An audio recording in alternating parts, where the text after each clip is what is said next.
እዛ ባዕድ አምላኪዎች ለምንድን ነው የፈለጉት? እኔ በግል ውጭ ማንንም አልፈራም። ዝናን እኮ ተፋል የሚዋሉ ኧረ እባክህ አዎ ገጥሞኝ እኮ ሁለት ጉልበት ከዛ ቆይ የት ነህ ሲለው እንደገና ጉልበት ነበር ሲለው የነበሩ ጉልበት ሲለው ገንዘብ ይሉኝ አዎ ልመልስልህ። ያን አጭሩ ጓደኛን ፈልጌው ነበር። ለምን ፈልጋችሁት? እኛ አይደለም የፈለግነው፣ ናይጄሪያዎች ናቸው የፈለጉት። ወይ ተንከሲስን ናይጄሪያዎቹ ለምን ፈለጉት? ለፊልም ይሆን እንዴ? የት ነበር ተወለድኩ? ለምንድን ነው ደጋግመሽ የምትጠይቂኝ? ነው ቆያት ነው የምትወስደኝ? እዚህ ነው አልኩህ አይደል እንዴ? እዛ ባልክ ምን እንዳረከኝ አውቃለሁ። ተመልሼ ለማመን አንተ ይከብደኛል። ባታምነኝም ግድ የለኝም። አሁንና ስታይን ታምነኛለህ። ዝም ብለና አንተ ሆዳም እንደ ጓደኛ እንደ ወንድም እየኖርን አንተ ግን ምን አይነት ስስታም ነህ? 200 ሺህ ብር ይሃል ኑሮህ ከኔ ጋ 20 ብር ትበደራለህ። ምን አይነት ስግብግብ ነህ? ያውም ምስኪኗን ሊገሏት ያሉትን ሰዎች አምጥተህ አተርፋለሁ ብለህ ብርህን ተበላህ። አተርፍ በያጉዳይ እንደዚህ ነው። ቆይ አንተ ከሰው ተፈጥረህ እንደ ሰው የማታስበው ለምንድን ነው? ይላል ተንከሲስ ለመሳይ። ትህትናን በስተመጨረሻ ዝና አገኛት፣ የዝና ሰዎች ወሰዷት እያል ብዙዎቻችን ተጨንቀን ነበረ። ግን ገብሮ የሰው ማንነቱ ፊቱ ይላልና እኔ ሰውን አላምንም፣ ሰውን እወዳለሁ። ሰው ሲሞት መቅበር ደስ ይለኛል እስከ ክፋቱ እንዲቀበር። ግን የሞተ ሰው ስትቀብር መልካም ልብ እንዲኖርህ የበለጠ እድል ይሰጥሃል ፈጣሪ። ምክንያቱም ሞት እንዳለ ስለምታውቅ ይላል። እሱም ትክክለኛ ቃል ነው የተናገረው። መሳይ በስተመጨረሻ አሁንም ስራና ክፋቱን አላቆመም። ትህትናን አሳልፌ ባልሸጣት እንኳን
ቢገባው ኑሮ ብዙ ጊዜ በስምና ወርቅ እያደረጉ እየነገሩት ነው። ስግብግብ አትሁን፣ አንተ እድሜህን ታሳጥራለህ እዚህ እንደ ቤተሰብ እንደ ወንድም እየኖርን፣ አንተ ግን ብርህን ትቋጥራለህ። አተርፍ ብለህ አጎደልክ። ይችን ምስኪን ልጅ ሊገሉኝ ነው፣ አትርፉኝ፣ እድሜን ጨምሩልኝ፣ ከዚህ ስቀቀን ህይወት አትርፉኝ፣ ከሞትኩም እስከ ክብሬ ልሞት፣ ኩላሊቴ ወጥቶ ከምሞት ያለችው ትህትና አንተ ግን አሳልፈ ልትሰጣት ነው በማለት ተንከሲስ እና ገብሮ ትክክል ልኩን ነው የነገሩት ለመሳይ። መሳይ ግን አሁን ግን ክፋትና ተንኮል እንደቀጠለ ነው። እጅግ አጓጊና እጅግ ልብ አንጠልጣይ አብርሽ አሁንም የመሳይን ክፋትና ተንኮል እያወቀ ሰው በሰውነቱ አከብራለሁ ወዳለሁ፣ ግን የእሱ ቅጣት ቀን ጠብቆ እደርስበታለሁኝ፣ ካዋጣው ይቀጥልበት፣ ግን የሰላም እረፍት አይተኛም፣ የሰላም እንቅልፍ አይተኛም። እንቅልፉ የስቀቀንና የጩኸት እንቅልፍ ነው። እንዴት በዚች ምስኪን ላይ ይጨክናል እያለ እንግዲህ ለየግሌ ሲነግራት ሰምተናል። እንግዲህ ትልቁ ጉዳይ የመሳይ ቁልፍ የሆነው ተንከሲስ ነው። ተንከሲስ ቁልጭ አድርጎ እሱን ያውቃል። አንተን አውቅሃለሁ፣ እሷን የሸጥክ ነገ የእኛም ዋስትና የለንም ብሎታል። እንግዲህ ተንከሲስን አሳልፎ ሊሸጥ ይዞት ሂዷል ማለት ነው። ተንከሲስ ግን ነገሮች እያጠራጠሩት ነው። አንተ እኮ ሆድህን ሞልተህ እኮ ሳትከፍል ይዘኝ ትተኸኝ ነው የሄድከው፣ እንዴት አምኜ ነው አንተን የምመጣው እያለ ሊሄድ ልቅር እያለ በማመታታት ላይ ያለው። በስተመጨረሻም እንግዲህ ተንከሲስ ላጥ ብሎ መሳይን ጉድ ሊሰራው ይችላል። ተደብቆ እነ ዝናህ ጋር ሲያወራ ሊያየው ይችላል ማለት ነው። ስለዚህ ተንከሲስ ታገተ ማለት ትትና ወረዲ ትትናን ካላመጣችሁ ብለው ተንከሲስን አግተው በዚያ ሊያስፈራሯቸው ይችላሉ። አሁን ደግሞ ትልቁ ጉዳይ ዝናህ ነው። ዝናህ እንግዲህ ካሌብ ሞሲሳ ባለ ሀብቱ እንደሞተና እንደደከመ ነግሮታል።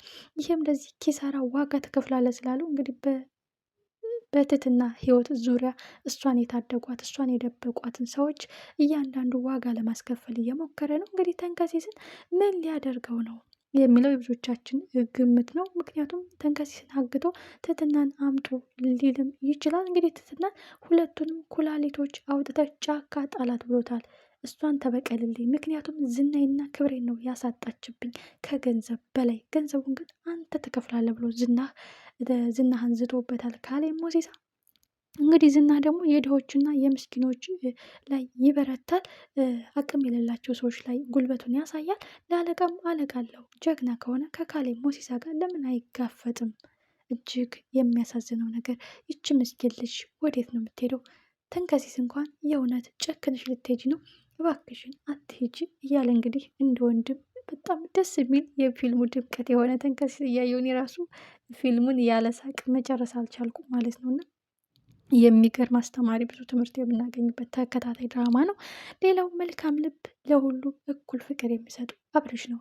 አብርሽ ትህትና እዛ ሁሉ ፈተና ውስጥ ገብታ የተጋፈጠት የቤታችን ድምቀት፣ ከወንዶች ሁሉ ወንድ የሆንክ አንተ ብቻ ነህ ትላለች። የግሌ ግን በአብርሽ ለመጣበት ሰው አለች መርዝ ለሰከንድ አላቆየውም ድብን የማረገው የምትለው የግሌ ይህ ጉዳይስ ወዴት እየሄደ ነው? ምክንያቱም ትትና እዛ ቤት በቆየች ቁጥር በቤታቸው ዙሪያ ባንዣበበ ፈተና በበዛባቸው ቁጥር የግሌ በአንቺ ምክንያት ነው በቃ ውጭም ልትላት ትችላለች። ግን የግሌ ጨክና አልጨከነችባትም። መሳይ እንኳን እንደዛ አሳልፎ ሲሰጥ አንተ ስግብ እናት ኑሮ ከሴት ተፈጥረህ በሴት የጨከንክ ብሎ አሁን መሳይን ቅስር አድርገው ይዘውታል። ግን ትልቁ ጉዳይ አሁን እንግዲህ ለመፍትሄዎች ለችግሮች መፍትሄ የሚሰጠው ተንከሲስ ነው። ተንከሲስ እንግዲህ ወስዶታል። የእውነት ተንከሲስ እነ ዝና እጅ ይገባል ወይስ ጠርጥሮ ወደኋላ ፈግፍጎ ያመልጣቸዋል? እጅግ አሳዛኝና እጅግ ልብ አንጠልጣይ። ሌላው ትልቁ ጉዳይ የትትና ጉዳይ ነው። ትትና ከዚህ መውጣት አለብኝ፣ ለእናንተ ፈተና ለእናንተም ህይወት መክበድ ምክንያት ሆኛለሁ ብላለች።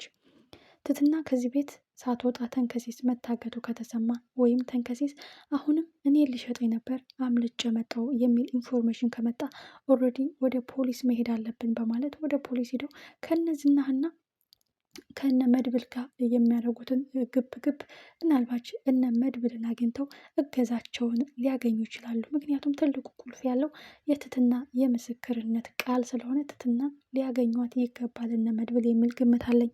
አለበለዚያ ግን አሁንም የእነ አብርሽ ህይወት አደጋ ውስጥ ነው። አብርሽ መልካም ልቡ እንዳለ ሆኖ እንደሱ ያሉ ደግ ሰዎችን ያብዛልን የሚል የብዙዎቻችን አስተያየት ነው። መልካምነቱ ደግነቱ ብዙዎቻችንን አስደምሞናል። ለሁሉም እኩል ፍቅር ያለው ለሁሉም የሚያዝን እኔ ሰዎችን እወዳለሁ እንጂ ሰዎችን በሰውነታቸው አከብራቸዋለሁ እወዳቸዋለሁኝ፣ ለሁሉም እኩል ስሜት አለኝ ይላል አብርሽ። የግሌ ግን እኔ በፍቅር ነው መወድህ፣ የኔን ልትረዳኝ ይገባል፣ አንተን የነካ ግን እድሜውን ያሳጥራል ትላለች። ትትና ደግሞ እዛ ቤት ከቆየች ከየግሌ ጋር ከባድ ግብግብ መፈጠሩ የማይቀር ጉዳይ ነው። ግን ደግነቱ የግሌ ትትና የግሌ ወይም ትትና የግሌ አብርሽ እንደምትወደው ታውቃለች ማለት ነው።